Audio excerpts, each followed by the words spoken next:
Good evening, this is Chef Rakesh.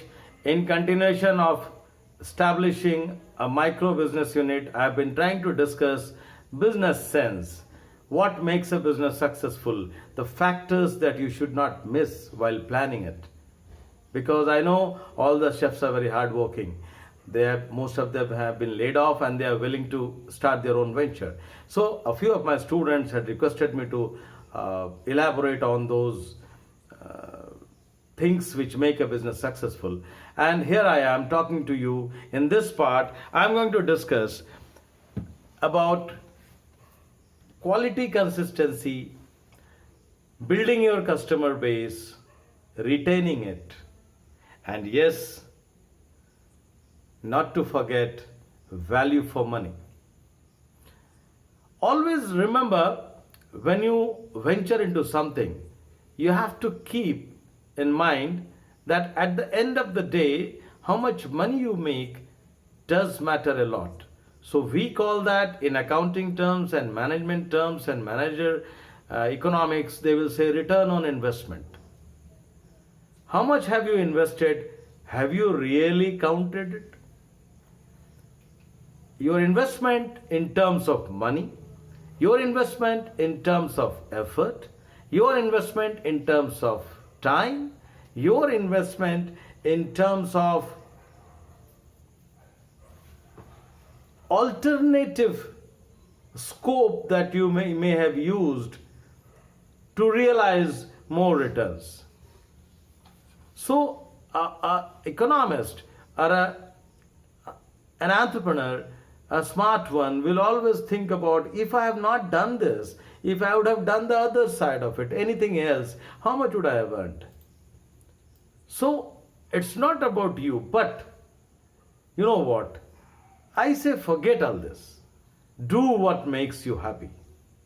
Because it also matters whether you are happy with yourself, what you're doing.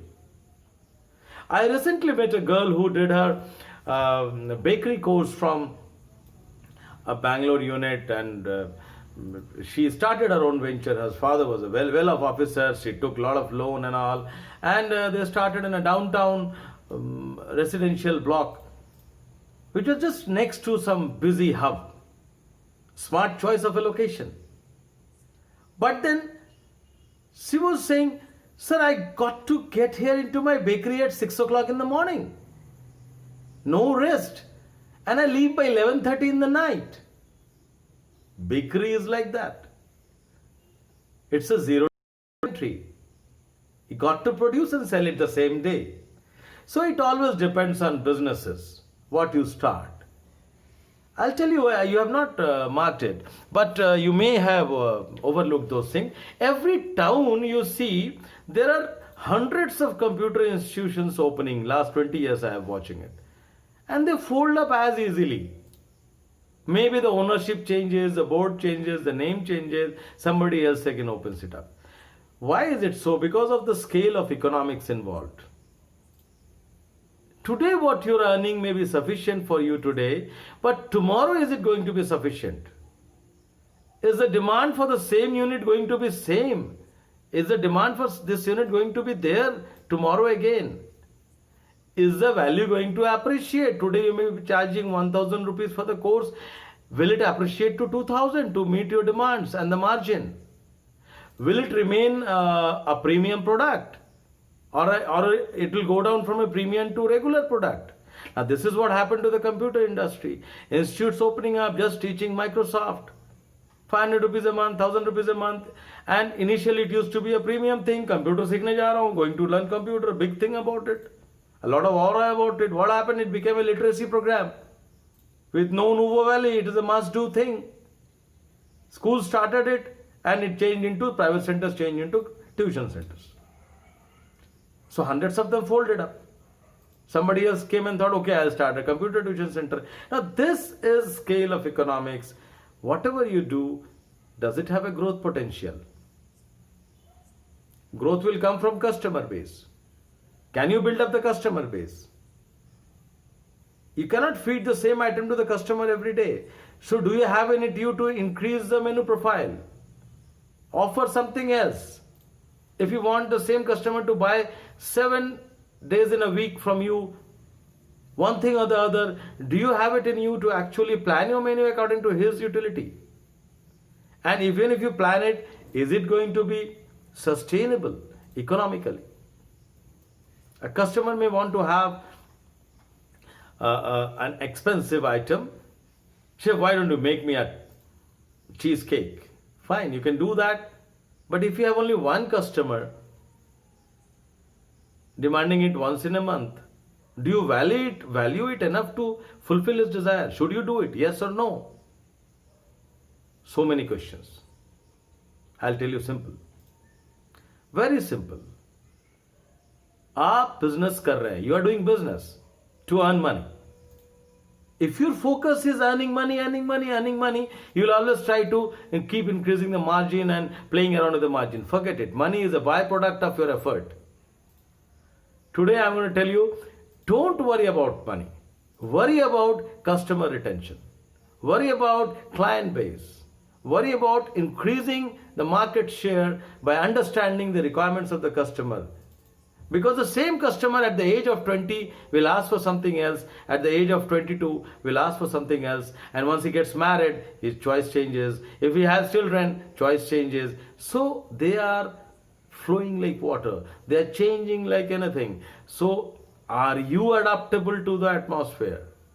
One of my videos I have talked about being successful in crisis times means you have to be flexible, you have to be creative, and you have to be adaptive. Now you know why I told that. Go and watch one of my videos. I'll provide the link here. And to be successful in crisis, you need to have those qualities. And food business demands more so ever than a product business, because food business is a mix of product and service both.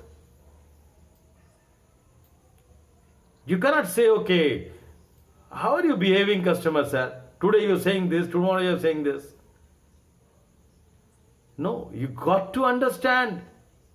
He's a human being. You have changed, so has he. So, don't take anything for granted. Try to understand the requirement of the customer. How will you do that? Constant interaction. Through many modes.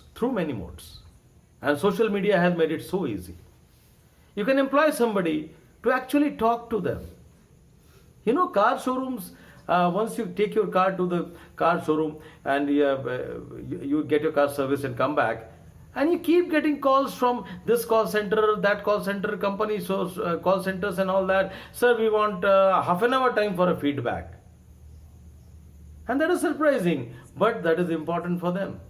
They try to understand the consumer, they try to link with the consumer directly and try to understand whether the service centers who have been there, the service centers who are taking care of their part of the service, they have sold a product, but the service part is very important, they have realized. To retain the market share is very important. So understanding consumer requirement and meeting it is what your business. Your business should evolve around that.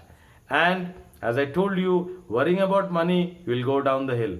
Worry about the customer taste, his changing trend, his requirement, and make consumer the focus of your business. He will switch over at the first chance, because a new eatery comes up, he'll try it out once. So you have to keep an eye on the competition as well. So retaining a consumer base becomes a challenge. Not so if you are sensitive enough.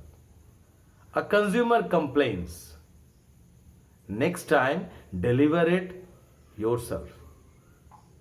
That will show we care. Next time, what I say, deliver it yourself, carry it. You have seen that advertisement of SCL, where somebody just comes in to attend a call for a home PC and he turns out to be the CEO of the company.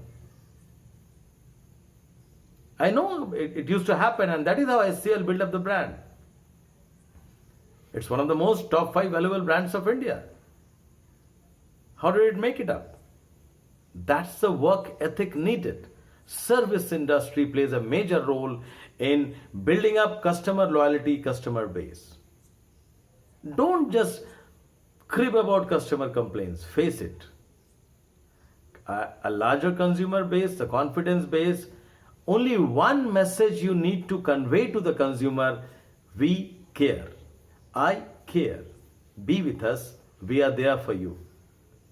Because society has changed. If they don't buy from you, they will do it from somebody else.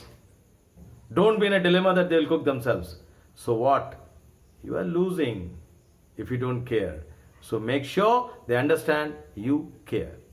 So today's message was this only. And I meet you again. Subscribe. I hope you are finding this interesting. Subscribe to my channel.